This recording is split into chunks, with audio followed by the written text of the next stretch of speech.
How to log into Citi Double Cash Card online account. Let's get started.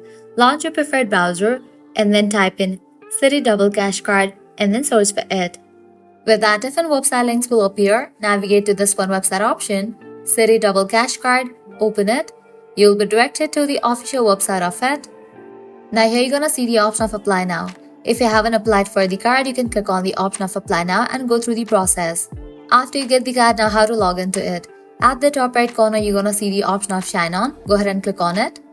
You'll be directed to the login page. Now once you're in the login page, from here you can easily get access to your account. All you have to do is provide the credentials.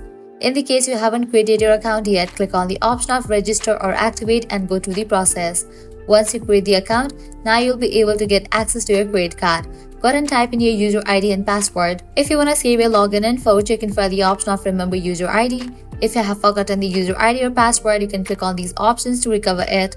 And after you fill this, click on sign on, and just with that, you'll be logged into your account. So this way you can easily log into Citi Double Cash Card online account. At the end, if you guys find this video helpful, don't forget to like, share and subscribe to our channel. Thanks for watching.